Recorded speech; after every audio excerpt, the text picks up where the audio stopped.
some point, we've all heard about that day. That day that we celebrate, that day that we sing songs about, that day that everyone remembers, that day that Jesus rose again. But lately I've been thinking to myself, what about that night?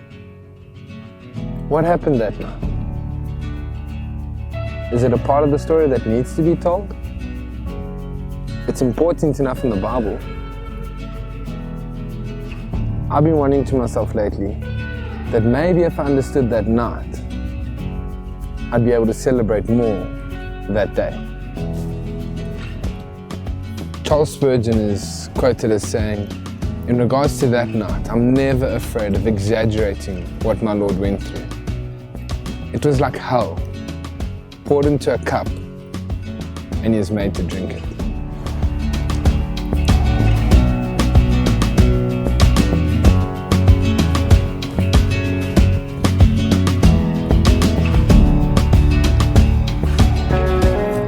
So let's set the scene.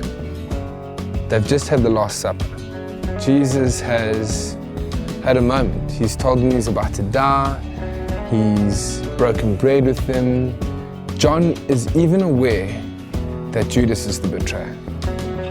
Nobody else is, but John knows. Judas gets up, he leaves the room, and the Last Supper's over. Jesus gets his disciples together, and they go to their familiar hangout spot, the place they always go to, the Garden of Gethsemane.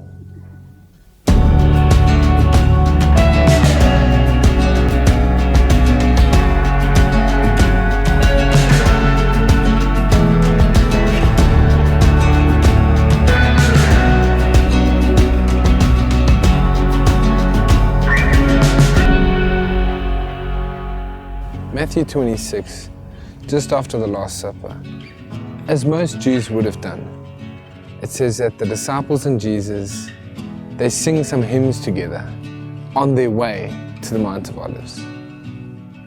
Probably doesn't mean much to anybody that they sung hymns, but let me give you a perspective. Jesus is about to walk into the biggest betrayal and death trap that he'll ever face, where his best friends are going to fall asleep on him. Some of his closest are going to betray him, and his very closest are going to deny him. And yet, Jesus is singing in worship. How often does what I'm facing affect my ability to sing in worship? Here's Jesus on his way to the moment that he's about to sweat blood, singing worship. And it models this, even for Jesus. It's not about what pleased him, it's about what pleased his Father. It kind of gives you a picture of the man. It gives you an understanding of Jesus and what he's about to go through. I want to give you an example. The hymns that are sung after Passover, because there are traditional hymns that are sung, are Psalm 116, Psalm 117, and Psalm 118. These are the words that Jesus was leading his disciples in singing on his way to the Garden of Gethsemane.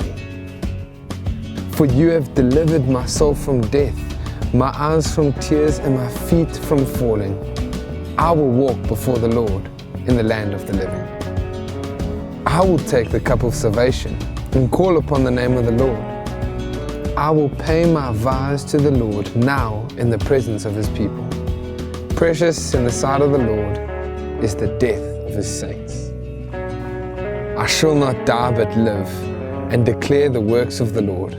The Lord has chastened me severely, but he has not given me over to death. Open to me the gates of righteousness. I will go through them, and I will praise the Lord.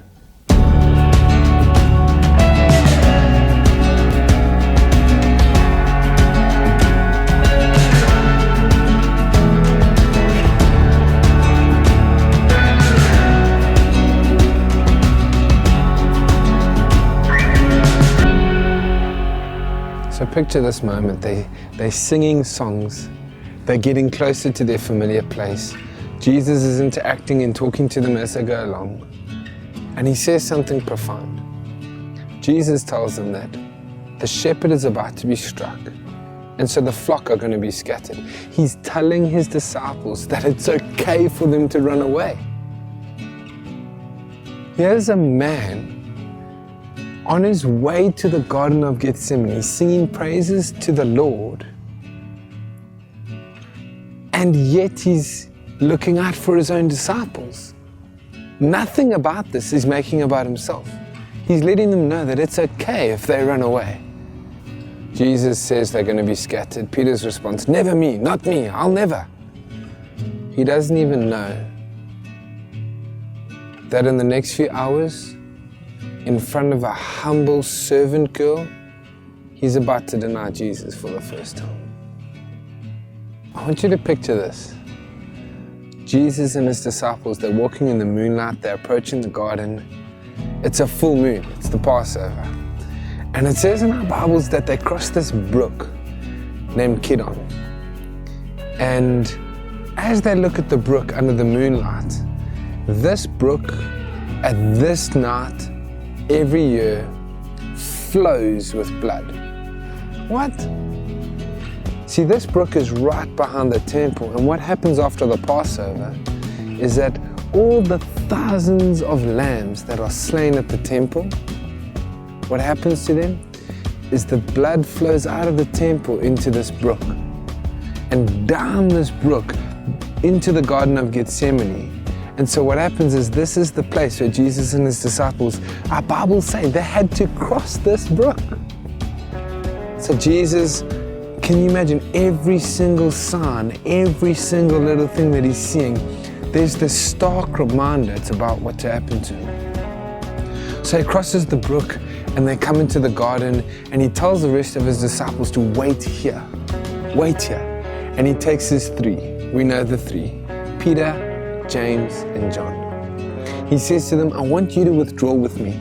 I want you to come with me. Jesus, right here, he's looking for a friend. He's looking for strength. He's looking for encouragement. He calls his three disciples away with him, and he says to them, I want you to pray for me. Watch and pray. Be alert. Stay vigilant. This is profound. This is the first time Jesus, instead of just going and praying, it's the first time he's asking them to pray. He goes off about a stone's throw away, and he asks the Lord the question twice. But there's something in the way that he asks the question. It changes both times.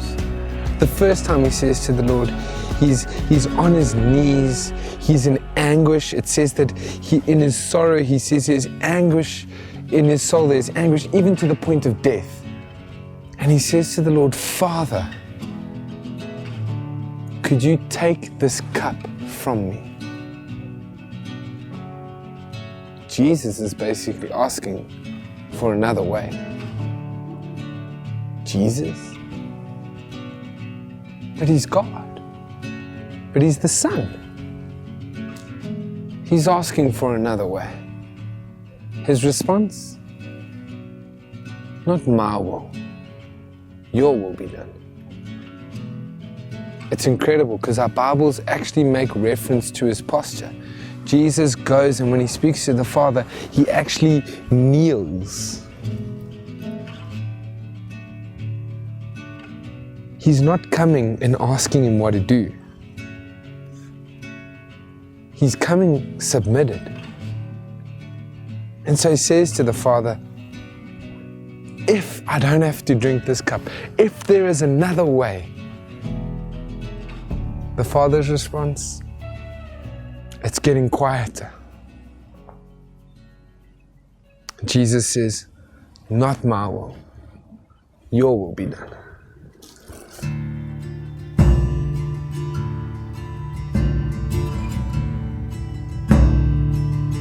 So Jesus comes back from praying. He comes and he sees the disciples and they've fallen asleep. His best friends in his time of need, and they've fallen asleep.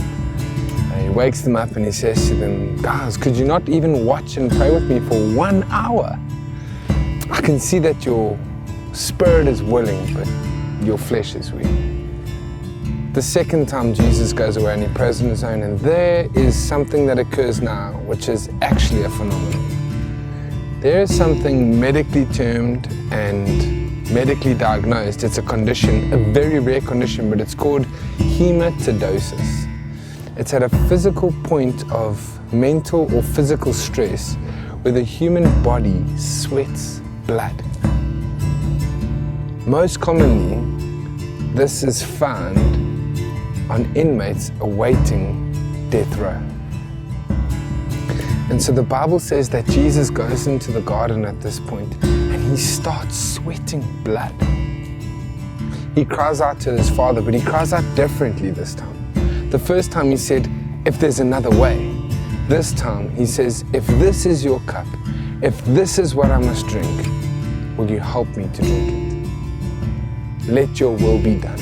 Strengthen me for the task is what he's saying.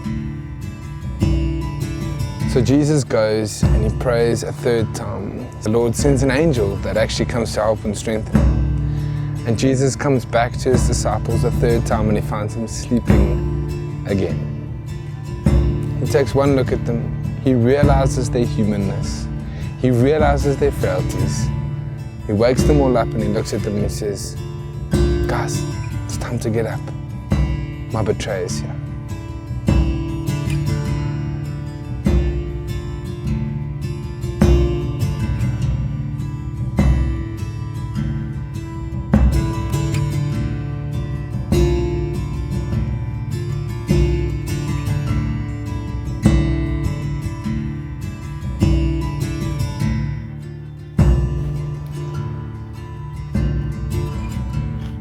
Jesus spots them first, the betrayer and 500 men. You see, the Bible says detachment, but detachment, the Greek word that was used, it only has three meanings: 600, 400, or 300. So Judas has rocked up with an army with torches, clubs, and swords. Who have they come to get? Jesus addresses the crowd. He says to them, I've literally taught in your temple every single day. Why didn't you take me then? Why didn't you seize me then?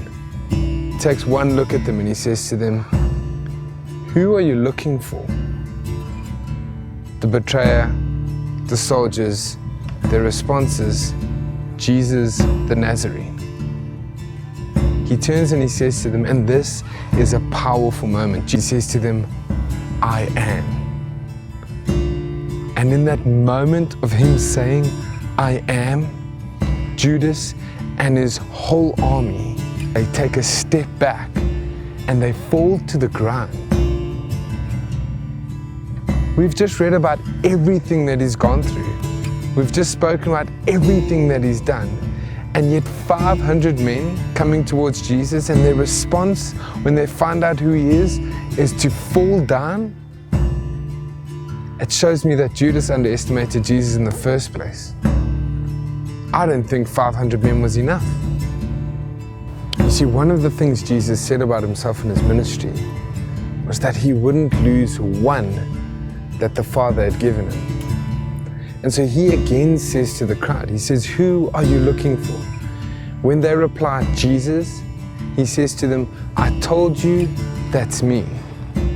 Now let these others go their way. And so we see at that moment, the disciples leave Jesus. He went from having his 3 closest to him to having his 12 at the dinner table. Jesus is alone. He's tied up and they take him away.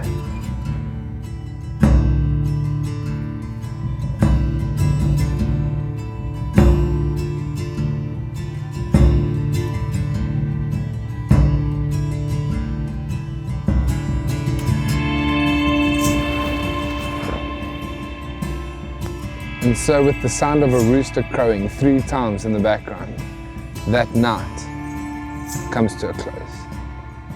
It it's so important for us to remember what Jesus went through so that we can properly focus on the greatest blessing at the highest cost for the least deserving.